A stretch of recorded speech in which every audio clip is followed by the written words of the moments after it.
Hello guys, नमस्कार। Welcome to online ज्ञान भाई आनंद। तो मेरे उत्तराखंड के प्यारे साथियों, 9 अप्रैल को होने वाले फॉरेस्ट गार्ड एग्जाम हेतु लगातार हम लोग आप लोगों को प्रैक्टिस सेट उपलब्ध करवा रहे हैं। इससे पहले के प्रैक्टिस सेट आपको चैनल में मिल जाएंगे हमारे। ये जो प्रैक्टिस सेट है मित्रों, बहुत बहुत इंपॉर्टेंट है आपके आगामी एग्जाम के लिए। तो अपने स्कोर को कमेंट सेक्शन में जरूर मेंशन करें, आपके कितने इनसे बन रहे हैं और कितने आपको नहीं आ रहे हैं। और हर एक प्रश्न का आपको यहाँ से उत्तर दिया जाएगा साथियों। चलिए पहले प्रश्न से शुरुआत करते हैं। उत्तराखंड का क्षेत्रफल की दृष्टि से भारत में कौन सा स्थान है? तो उत्तराखंड का क्षेत्रफल की दृष्टि से भारत के राज्यों में कौन सा स्थान है साथियों? सही उत्तर है 18वां। ऑप्शन नंबर डी इसका सही उत्तर है।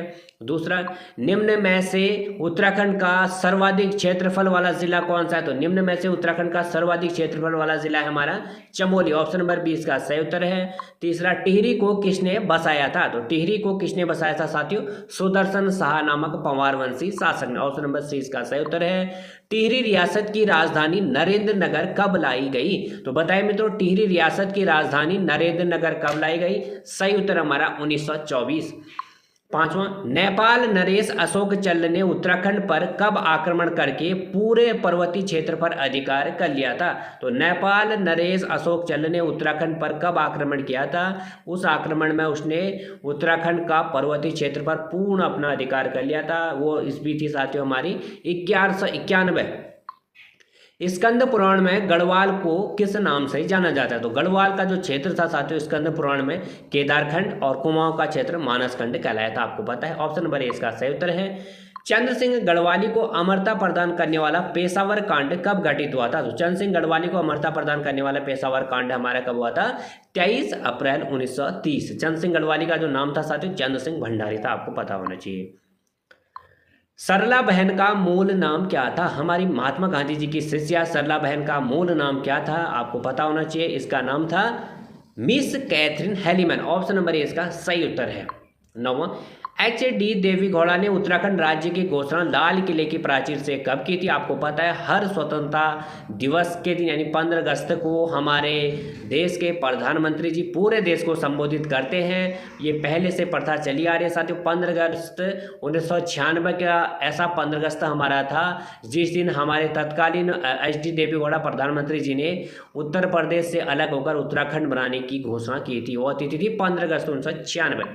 रूपकुंड ताल कहाँ स्थित है? तो रूपकुंड ताल हमारा कहाँ है? चमोली जनपद में स्थित है। निम्न में से किस स्थान पर गर्म स्रोत नहीं है? गर्म कुंड कहाँ कहाँ नहीं है साथियों? बद्रीनाथ में है, यमुनोत्री में है, गौरीकुंड में है, गंगोत्री में जो है गर्म कुंड आपको देखने को नहीं मिलेगा।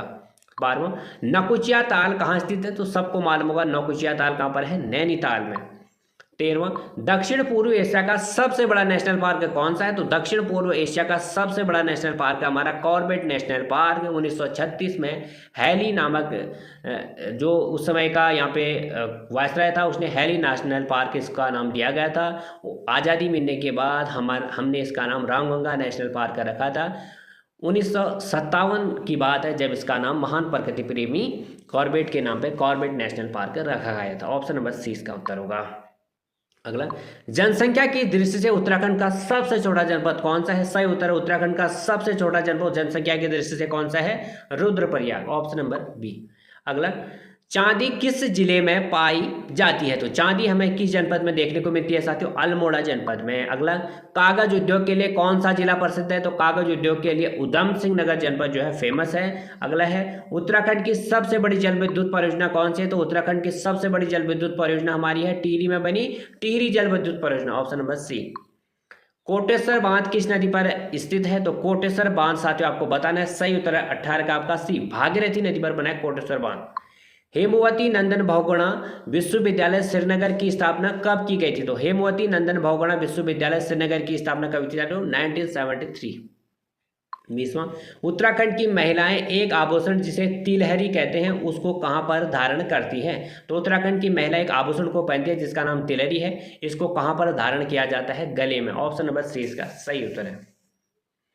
21वां, बचेंद्री पाल ने माउंट एवरेस्ट पर झंडा कब फहराया था? बचेंद्री पाल जी ने माउंट एवरेस्ट पर झंडा 1984 को फहराया हुआ था। धारचूला किस खेल के लिए प्रसिद्ध है? तो धारचूला साथियों हमारा पैराग्लाइडिंग के लिए फेमस है। निम्न में से किस स्थान पर आकाशवाणी केंद्र है? तो निम्न में से किस स्थान पर आकाशवाणी केंद्र आपको बताना है। सही उत्तर है मित्रों हमारा अल्मोड़ा। सर्वाधिक ऊंचाई पर पाया जाने वाला पुष्प है, सर्वाधिक ऊंचाई पर पाया जाने वाला पुष्प हमारा है ब्रह्म कमल। गैरसैंण के समीप किस नदी का उद्गम स्थल होता है, जहां पर आजकल हमारा विधानसभा का सत्र चल रहा है गैरसैंण में, जहां पर हमारी ग्रीष्मकालीन राजधानी है मित्रों, आपको पता है। तो यहां पर से एक नदी का उद्गम होता है जिसका नाम है पूर्वी नयार। वन अनुसंधान संस्थान की स्थापना कब हुई, तो देहरादून में वन अनुसंधान संस्थान की स्थापना 1906 में की गई। उत्तराखंड के एक गठन हेतु मुलायम सिंह यादव द्वारा किस समिति का गठन किया हुआ था, तो उस समय के उत्तर प्रदेश के मुख्यमंत्री थे मुलायम सिंह यादव जी। उन्होंने उत्तराखंड राज्य के गठन के लिए एक समिति का गठन किया था जिसका नाम कौशिक समिति है। देहरादून का वाडिया संस्थान किससे संबंधित है, तो देहरादून का वाडिया संस्थान भू विज्ञान से संबंधित है। अशोक का शिलालेख उत्तराखंड में किस स्थान में मिलता है, तो अशोक का शिलालेख देहरादून के कालसी नामक जगह पर मिलता है।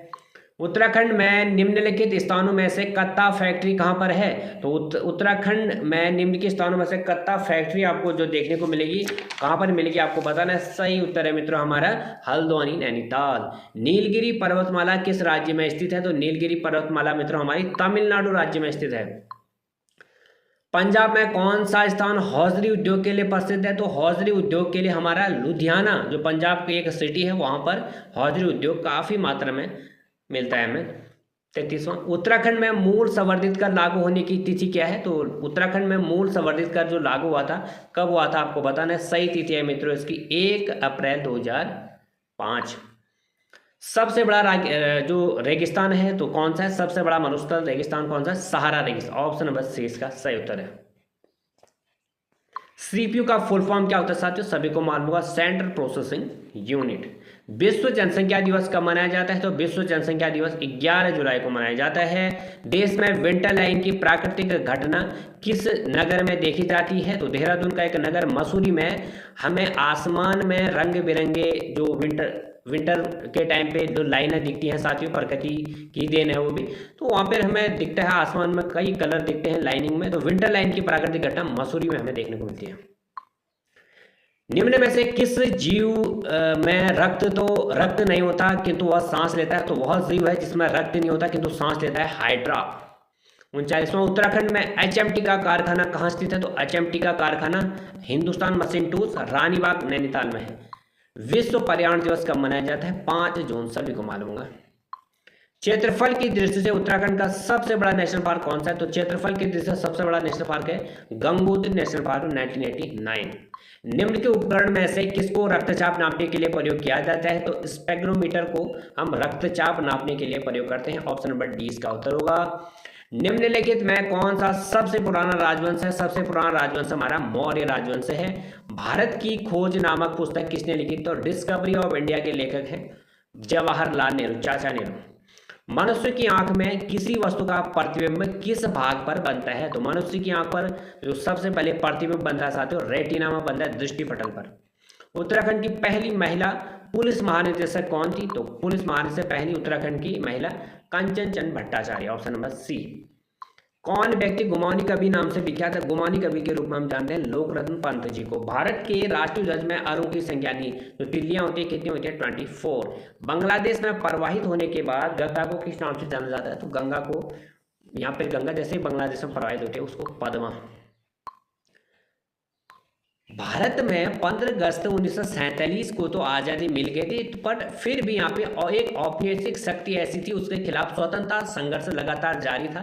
तो मित्रों आपको पता है ब्रिटिश लोगों से यानी ब्रिटिशर्स से हमें आज़ादी 15 अगस्त 1947 को मिली, किंतु हमारे पूरे भारत देश में अभी भी कई बाहरी के जो यहाँ पे कार्य कर रहे थे साथियों, जैसे हम बात करें फ्रेंच, डच, इन लोगों ने यहाँ पे कब्जा कर रखा था।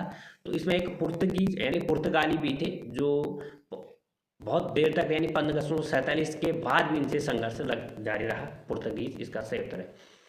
तो मित्रों आज फिलहाल इतने ही हैं, उम्मीद करता हूँ आपके पसंद आए होंगे। 50 में से आपके कितने सवाल एग्जैक्ट सही हुए आप लोग कमेंट सेक्शन में जरूर अपने मार्क्स शेयर करें। फिर ऐसे इंपॉर्टेंट सवालों को आपके लिए हम लाएंगे, फर्स्ट गार्ड एग्जाम है तो आप लोग जरूर इनको सॉल्व आउट जरूर करें। तो आज फिर यहीं से आपसे विदा लेता हूँ, फिर न्यू लेक्चर के साथ आपसे जुड़ेंगे, देखते रहेगा और नए हो चैनल पर सब्सक्राइब जरूर करें। Thank you.